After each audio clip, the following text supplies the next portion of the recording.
أعوذ بالله من الشيطان الرجيم. بسم الله الرحمن الرحيم. ألف لام را. كتاب أحكمت آياته ثم فصلت من لدن حكيم خبير. ألا تعبدوا إلا الله إنني لكم منه نذير وبشير. وأن استغفروا ربكم ثم توبوا إليه يمتعكم متاعا حسنا إلى أجل مسمى ويؤت كل ذي فضل فضله وإن تولوا فإني أخاف عليكم عذاب يوم كبير. إلى الله مرجعكم وهو على كل شيء قدير. ألا إنهم يثنون صدورهم ليستخفوا منه ألا حين يستغشون ثيابهم يعلم ما يسرون وما يعلنون إنه عليم بذات الصدور. وما من دابة في الأرض إلا على الله رزقها ويعلم مستقرها ومستودعها كل في كتاب مبين.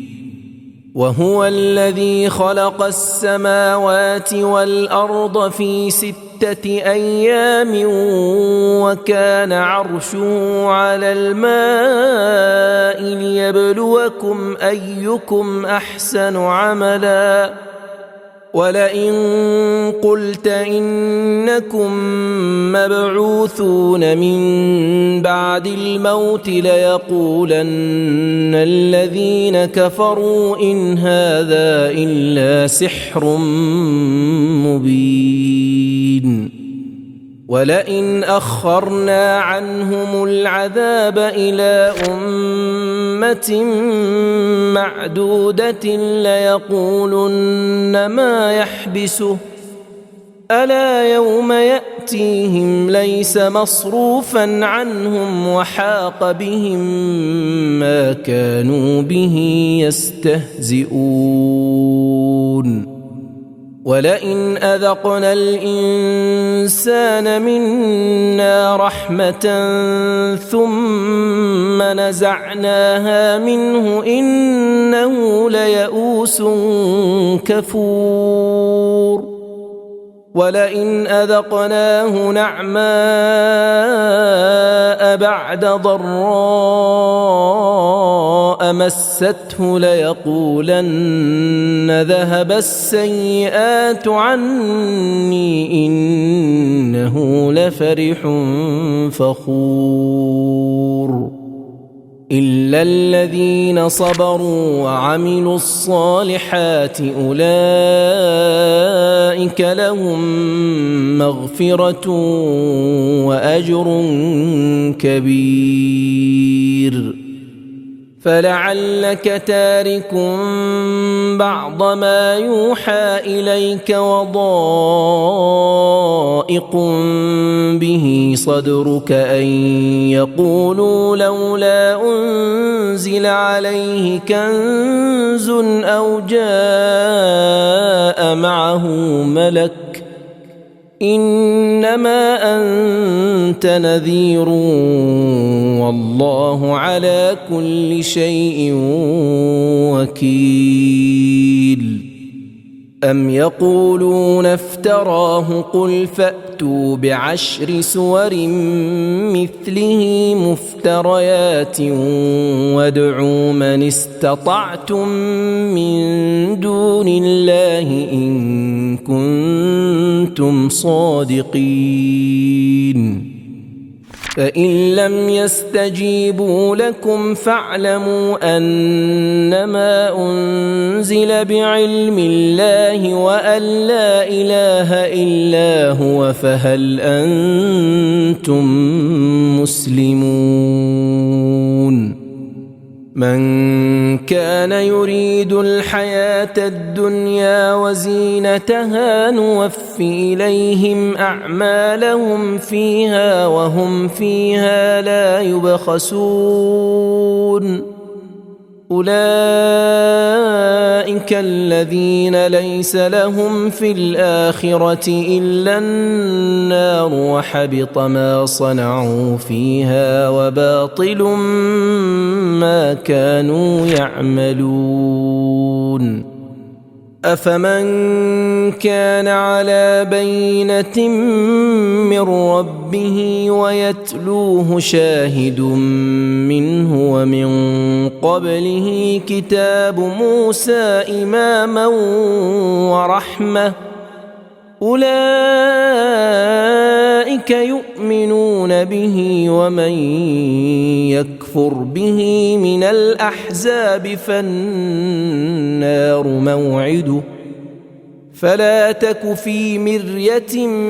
منه إنه الحق من ربك ولكن أكثر الناس لا يؤمنون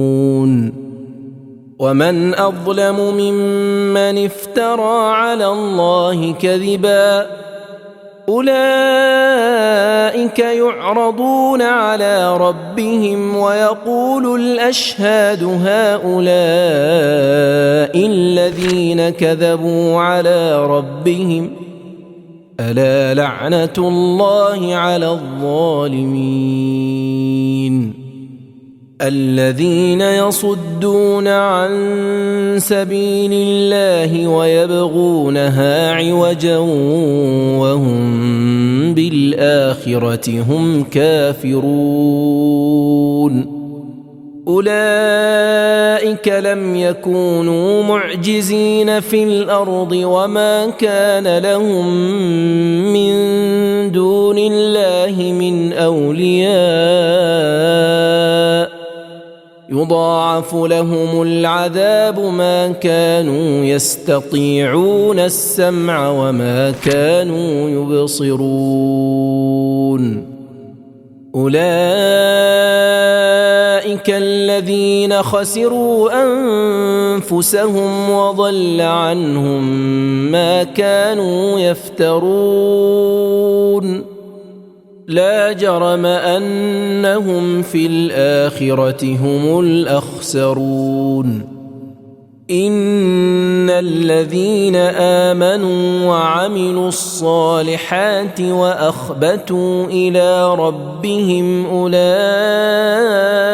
أصحاب الجنة هم فيها خالدون مثل الفريقين كالأعمى والأصم والبصير والسميع هل يستويان مثلا أفلا تذكرون ولقد أرسلنا نوحا إلى قومه إني لكم نذير مبين ألا تعبدوا إلا الله إني أخاف عليكم عذاب يوم أليم فقال الملأ الذين كفروا من قومه ما نراك إلا بشرا مثلنا وما نراك اتبعك إلا الذين هم أراذلنا بادي الرأي وما نرى لكم علينا من فضل بل نظنكم كاذبين قال يا قوم أرأيتم إن كنت على بينة من ربي وآتاني رحمة من عنده فعميت عليكم أنلزمكموها وأنتم لها كارهون ويا قوم لا أسألكم عليه مالا إن أجري إلا على الله وما أنا بطارد الذين آمنوا إنهم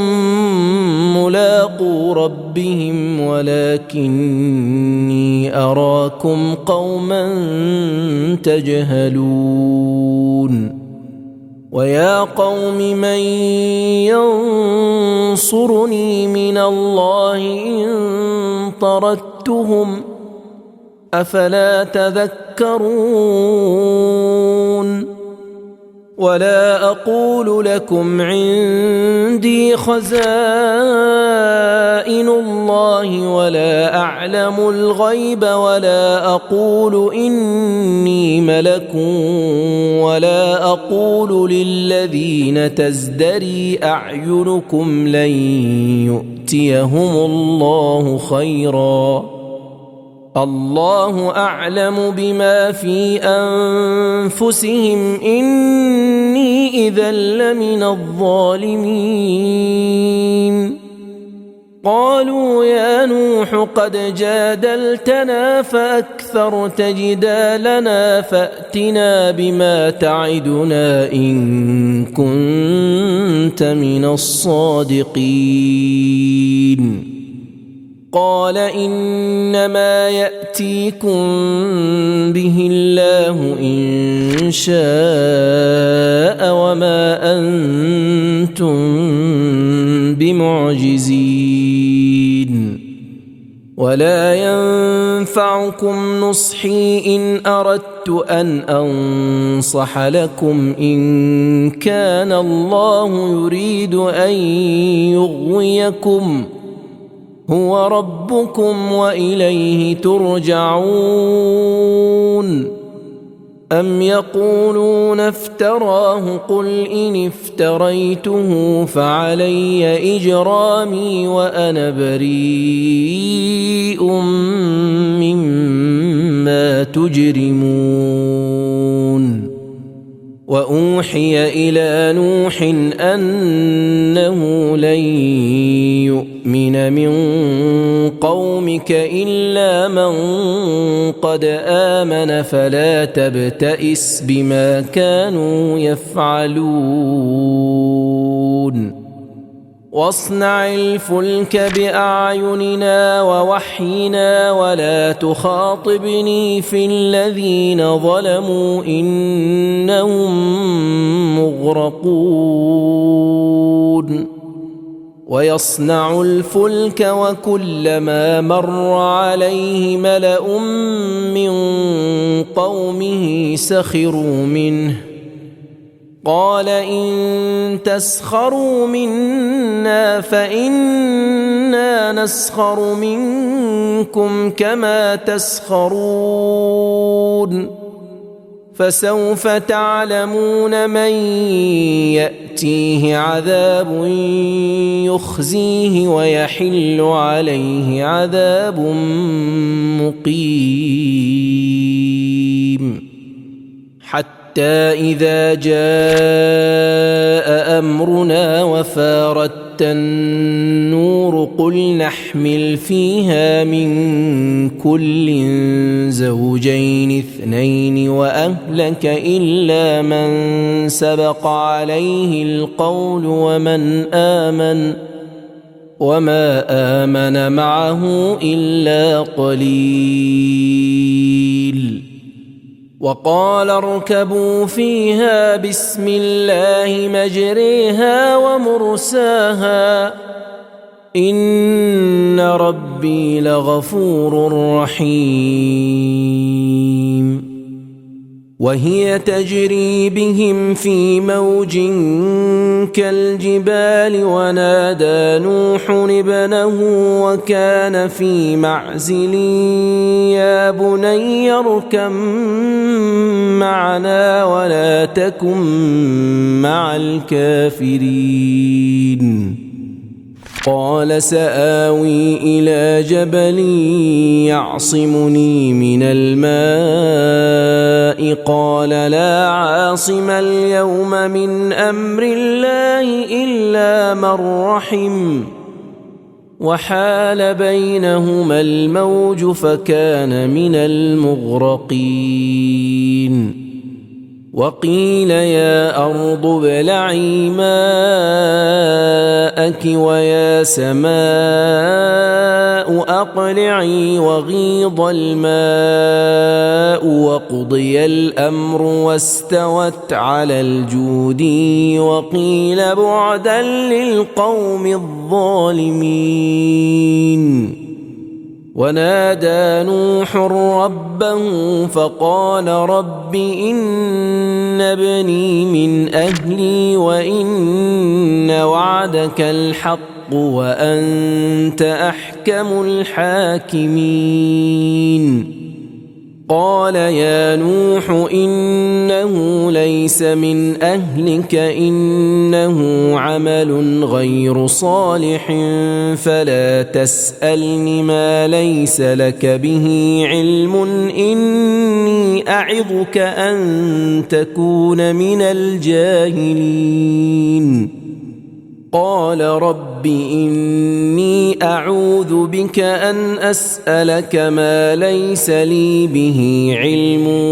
وإلا تغفر لي وترحمني أكن من الخاسرين قيل يا نوح اهبط بسلام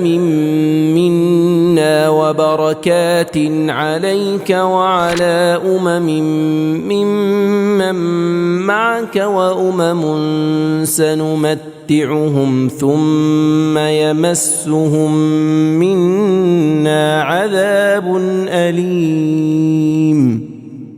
تلك من أنباء الغيب نوحيها إليك ما كنت تعلمها أنت ولا قومك من قبل هذا فاصبر إن العاقبة للمتقين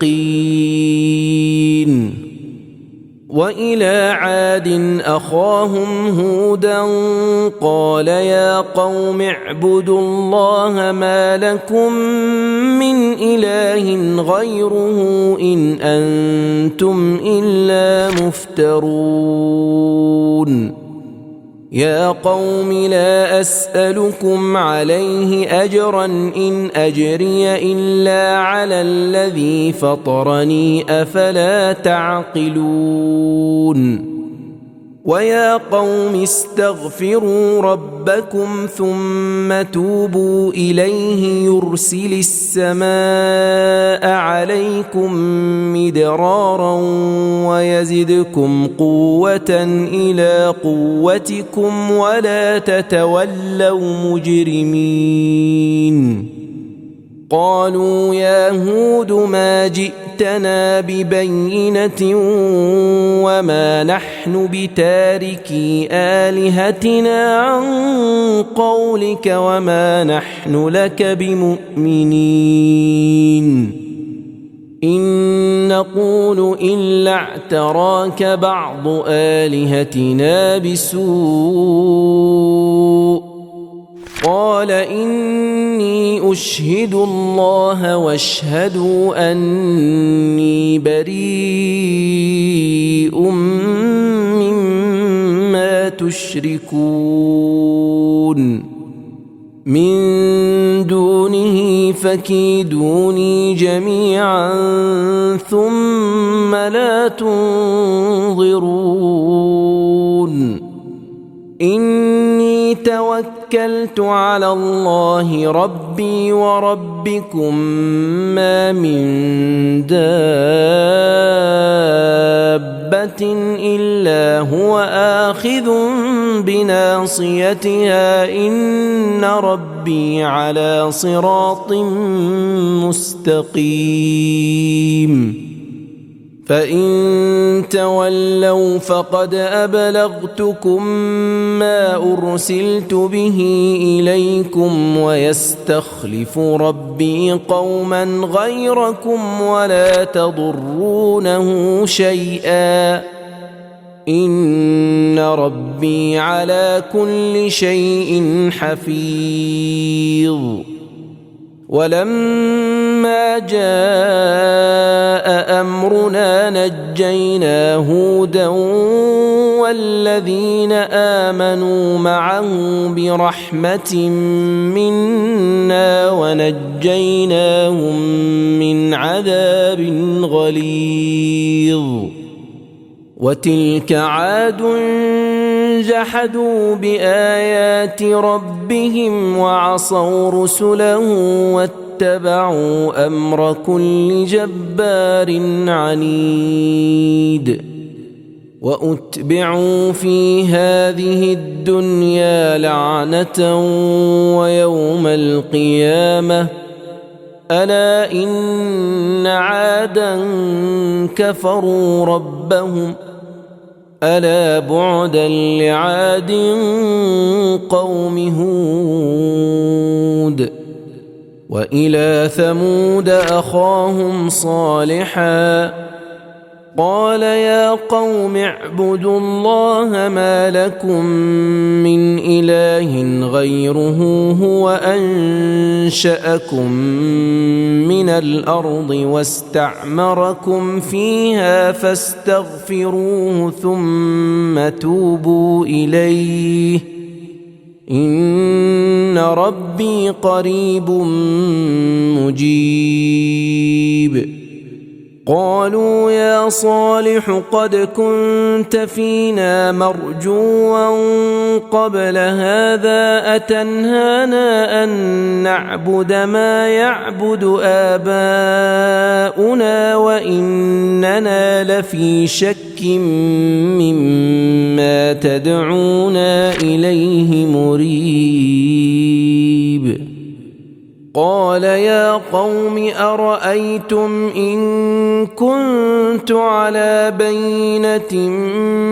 من ربي وآتاني منه رحمة فمن ينصرني من الله إن عصيته فما تزيدونني غير تخسير ويا قوم هذه ناقة الله لكم آية فذروها تأكل في أرض الله ولا تمسوها بسوء فيأخذكم عذاب قريب فعقروها فقال تمتعوا في داركم 3 أيام ذلك وعد غير مكذوب فلما جاء أمرنا نجينا صالحا والذين آمنوا معه برحمة منا ومن خزي يومئذ إن ربك هو القوي العزيز وأخذ الذين ظلموا الصيحة فأصبحوا في ديارهم جاثمين كأن لم يغنوا فيها ألا إن ثمود كفروا ربهم ألا بعدا لثمود ولقد جاءت رسلنا إبراهيم بالبشرى قالوا سلاما قال سلام فما لبث أن جاء بعجل حنيذ فلما رأى أيديهم لا تصل إليه نكرهم وأوجس منهم خيفة قالوا لا تخف إنا أرسلنا إلى قوم لوط وامرأته قائمة فضحكت فبشرناها بإسحاق ومن وراء إسحاق يعقوب قالت يا ويلتى أألد وأنا عجوز وهذا بعلي شيخا إن هذا لشيء عجيب قالوا أتعجبين من أمر الله رحمة الله وبركاته عليكم أهل البيت إنه حميد مجيد فلما ذهب عن إبراهيم الروع وجاءته البشرى يجادلنا في قوم لوط إن إبراهيم لحليم أواه منيب يا إبراهيم أعرض عن هذا إنه قد جاء أمر ربك وإنهم آتيهم عذاب غير مردود ولما جاءت رسلنا لوطا سيء بهم وضاق بهم ذرعا وقال هذا يوم عصيب وجاءه قومه يهرعون إليه ومن قبل كانوا يعملون السيئات قال يا قوم هؤلاء بناتي هن أطهر لكم فاتقوا الله ولا تخزون في ضيفي أليس منكم رجل رشيد قالوا لقد علمت ما لنا في بناتك من حق وإنك لتعلم ما نريد قال لو أن لي بكم قوة أو آوي إلى ركن شديد قالوا يا لوط إنا رسل ربك لن يصلوا إليك فأسر بأهلك بقطع من الليل ولا يلتفت منكم أحد إلا امرأتك إنه مصيبها ما أصابهم إن موعدهم الصبح أليس الصبح بقريب فلما جاء أمرنا جعلنا عاليها سافلها وأمطرنا عليها حجارة من سجيل منضود مسومة عند ربك وما هي من الظالمين ببعيد وإلى مدين أخاهم شعيبا قال يا قوم اعبدوا الله ما لكم من إله غيره ولا تنقصوا المكيال والميزان إني أراكم بخير وإني أخاف عليكم عذاب يوم محيط ويا قوم أوفوا المكيال والميزان بالقسط ولا تبخسوا الناس أشياءهم ولا تعثوا في الأرض مفسدين بقية الله خير لكم إن كنتم مؤمنين وما أنا عليكم بحفيظ قالوا يا شعيب وصلاتك تأمرك أن نترك ما يعبد آباؤنا أو أن نفعل في أموالنا ما نشاء إنك لأنت الحليم الرشيد قال يا قوم أرأيتم إن كنت على بينة من ربي ورزقني منه رزقا حسنا وما أريد أن أخالفكم إلى ما أنهاكم عنه إن أريد إلا الإصلاح ما استطعت وما توفيقي إلا بالله عليه توكلت وإليه أنيب ويا قوم لا يجرمنكم شقاقي أن يصيبكم مثل ما أصاب قوم نوح أو قوم هود أو قوم صالح وما قوم لوط منكم ببعيد واستغفروا ربكم ثم توبوا إليه إن ربي رحيم ودود قالوا يا شعيب ما نفقه كثيرا مما تقول وإنا لنراك فينا ضعيفا ولولا رهطك لرجمناك وما أنت علينا بعزيز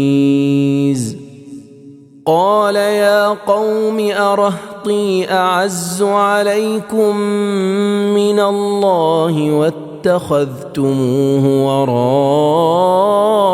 وراءكم ظهريا إن ربي بما تعملون محيط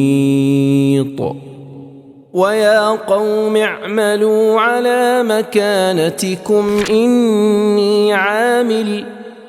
سوف تعلمون من يأتيه عذاب يخزيه ومن هو كاذب وارتقبوا إني معكم رقيب ولما جاء أمرنا نجينا شعيبا والذين آمنوا معه برحمة منا وأخذت الذين ظلموا الصيحة فأصبحوا في ديارهم جاثمين كأن لم يغنوا فيها ألا بعدا لمدين كما بعدت ثمود ولقد أرسلنا موسى بآياتنا وسلطان مبين إلى فرعون وملئه فاتبعوا أمر فرعون وما أمر فرعون برشيد يقدم قومه يوم القيامة فأوردهم النار وبئس الورد المورود وأتبعوا في هذه لعنة ويوم القيامة بئس الرفد المرفود ذلك من أنباء القرى نقصه عليك منها قائم وحصيد وما ظلمناهم ولكن ظلموا أنفسهم فما أغنت عنهم آلهتهم التي يدعون من دون الله من شيء لما جاء أمر ربك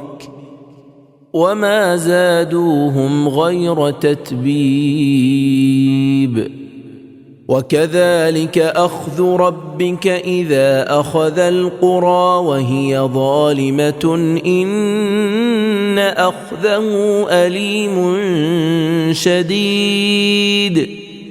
إن في ذلك لآية لمن خاف عذاب الآخرة ذلك يوم مجموع له الناس وذلك يوم مشهود وما نؤخره إلا لأجل معدود